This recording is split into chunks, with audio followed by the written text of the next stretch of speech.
नमस्कार, मैं चरण सिंह राठौड़ आज ये बताने जा रहा हूँ कि बंजारा समाज में पंचायती व्यवस्था किस तरह से मजबूत हुई और राज्य व्यवस्था किस तरह से आई।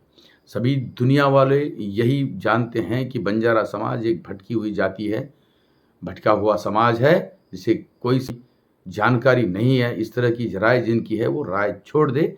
और बंजारा समाज में संपूर्ण व्यवस्था थी, एक सिस्टम था, एक बहुत बेहतरीन सिस्टम था जिस सिस्टम के माध्यम से पूरी व्यवस्था चलाई जाती थी। अब बंजारा समाज की सिस्टम कहाँ से आया, किस तरह से बनाया गया है, सिस्टम के अंदर लोकशाही किस तरह से आई, विरोधी पक्ष नेता किस तरह थे, विरोधी की भूमिका क्या रहनी चाहिए, इसके बारे में पूरी जानकारी बंजारा समाज के लोगों को थी।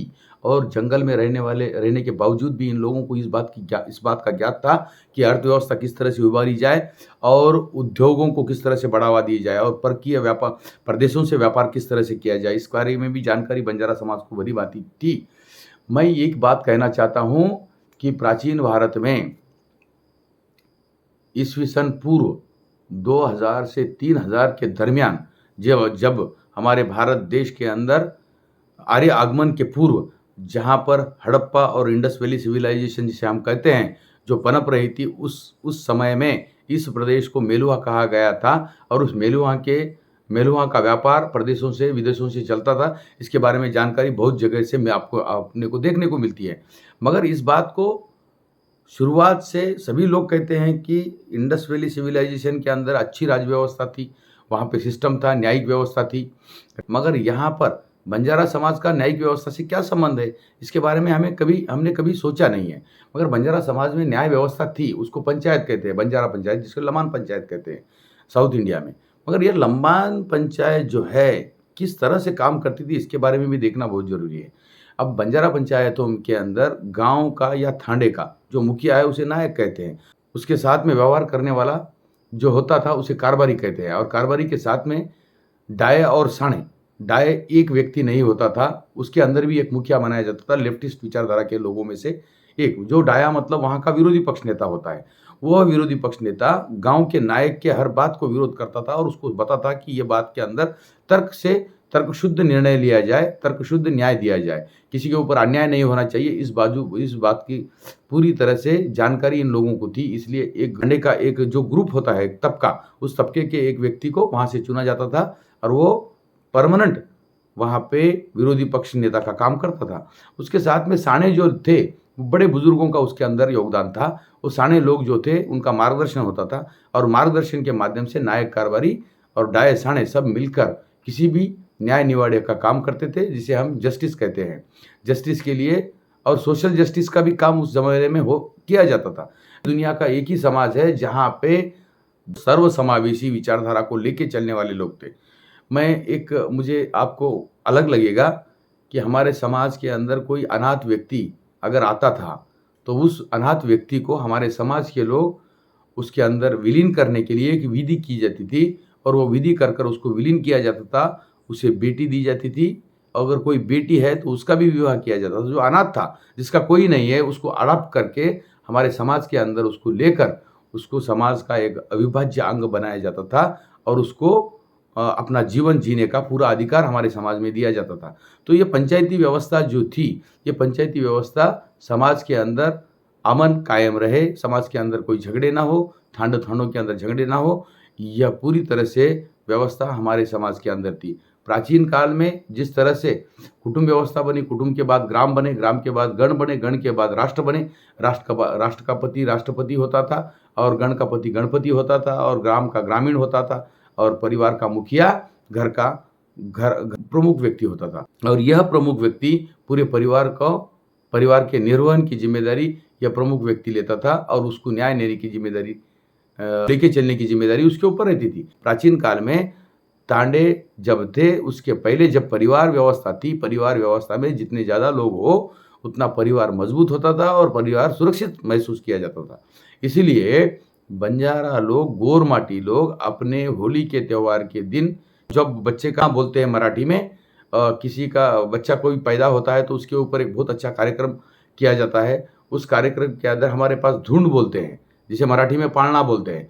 तो वो जो धुंड का कार्यक्रम होता था, धुंड के कार्यक्रम के अंदर गांव के पूरे लोग, थांडे के जितने लोग हैं, आपसी सगे संबंधी सभी को बुलाकर उस दिन वो बच्चे का नामकरण किया जाता था। नामकरण करते समय उस बच्चे के ऊपर एक अड़ी लाठी रखकर, लाठी के ऊपर एकड़ी लेकर सब लोग बोलते थे, चरियक चरियक चंपा ले, जूजू चंपा ले राले। पहला पूत नायकी करिए, दूसरा कारोबार, तीसरा व्यापार। इस तरह से 8 बच्चों का, और लास्ट में जो 8वां होगा, व्यापार करे, कोई बकरी चराए, कोई गाय चराए, कोई खेती करे, कोई गऊ चराए, ऐसा इस तरह से। मगर 8वां जो होता था सबसे छोटा, वो सीखेगा और सिखाएगा, मतलब वो पढ़ेगा, शिक्षा लेगा। सबसे छोटा वाला सीखेगा और सिखाएगा, वो 8वां बच्चा होता था।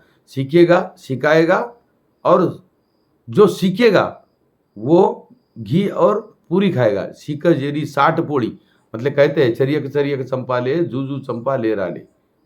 पहला पूत ये करेगा, दूसरा पूत ये करेगा, तीसरा ये करेगा, चौथा वो करेगा, 5वां गऊ चराएगा। इस तरह से पूरा होते हुए 8वां जो होगा, सीखेगा, सीखच सिखावच, सीख जेरी 60 पोड़ी, अनवजी घिया डबोड़ी, मतलब घी के अंदर डालकर, शक्कर डालकर पूरी खाए जैसा होगा अगर वो सीखेगा और सिखाएगा तो शिक्षा का महत्व हमारे समाज में था।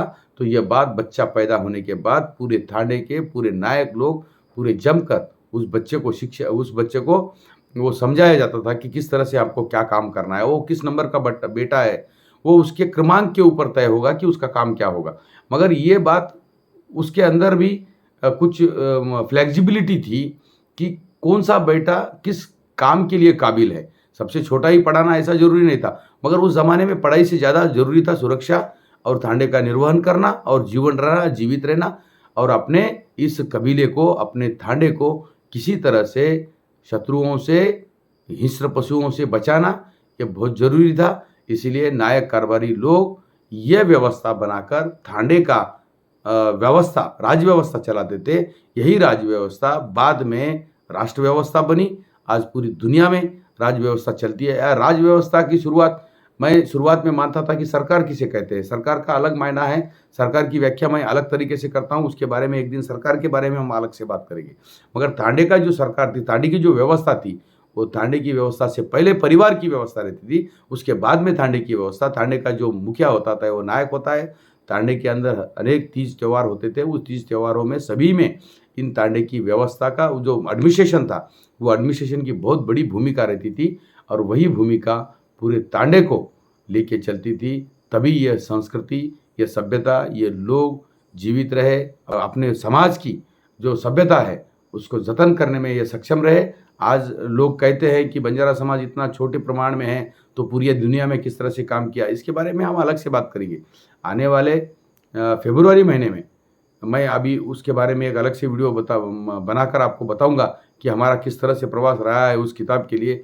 उस किताब के अंदर किन किन लोगों की हमें मदद हुई है, किन किन परिवारों से, मतलब किन किन तानों से हम जाके मुलाकात की है, कहाँ कहाँ पे गए, कौन कौन से लोगों से मिले हैं, बड़े बुजुर्गों से मिले हैं, जो भगत है उनसे मिले हैं, जो जानकार थे तपस्वी रामराव महाराज जी, उनसे भी हमने बात की है।